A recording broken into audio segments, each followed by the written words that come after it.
it can seem like everyone with bipolar disorder has rapid cycling, 4 or more mood episodes per year.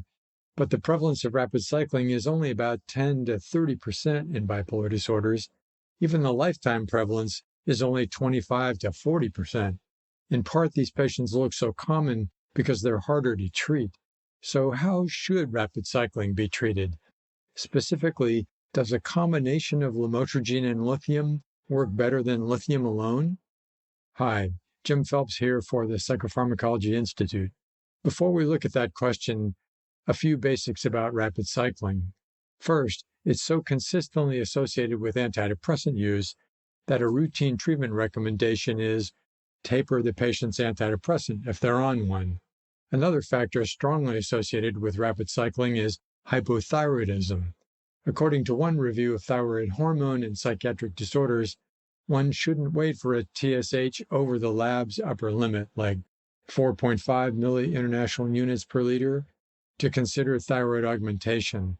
Really, anything over about 2.5 warrants that thought. Next, you'll see some references suggesting that lithium is less effective in rapid cycling. Careful, that's not a comparison with other medications. It's a comparison with non-rapid cycling. Lithium is definitely a candidate in rapid cycling, and particularly obvious in bipolar 1, where anti-manic prophylaxis is a necessary consideration. Lamotrigine is also an obvious candidate, described in one review as, quote, the best hope for monotherapy, close quote. So what about the combination of lamotrigine and lithium then? A marriage of reliable antidepressant and anti-manic effects, and both potentially mood stabilizing. To examine this potential, Gao Zihan and colleagues reviewed the literature and found 5 studies in which the combination was compared to a controlled therapy, most often lithium alone. Alas, there are problems with the data, including possible publication bias, and sometimes valproate was also used either with the lithium lamotrigine combination or with the lithium in a nominal control group. One study didn't report response rates, and so with those concerns, we have 4 studies in which to examine the efficacy of lithium with lamotrigine versus lithium alone, 2 in treatment-resistant rapid cycling, and 2 in which the patients were not regarded as treatment-resistant. So here come the results. In the not treatment-resistant group, a lithium lamotrigine combination was better than lithium alone, but that was in just 50 patients.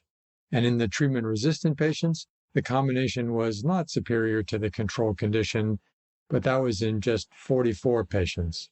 In conclusion, these data are not really robust enough to clearly guide us as regards the combination of lamotrigine and lithium versus lithium alone in the treatment of rapid cycling bipolar disorder.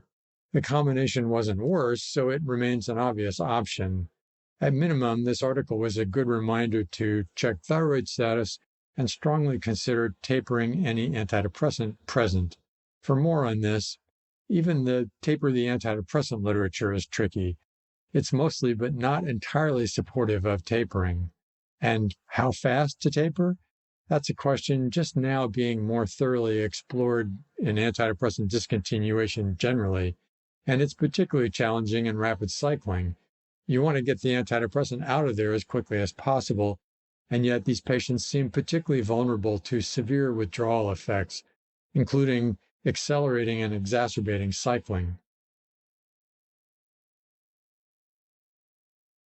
So to close, I'll share my own personal approach in hopes of passing along something helpful here. It's a variation of the hyperbolic taper suggested by Drs. Horowitz and Taylor.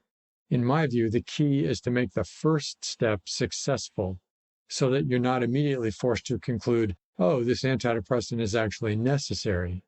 Decrease by the smallest step possible, including quartering pills, and then reassess after a few days for inpatients and a few weeks for outpatients. No problem? Go down again. If you're in a hurry, you can try bigger or faster steps.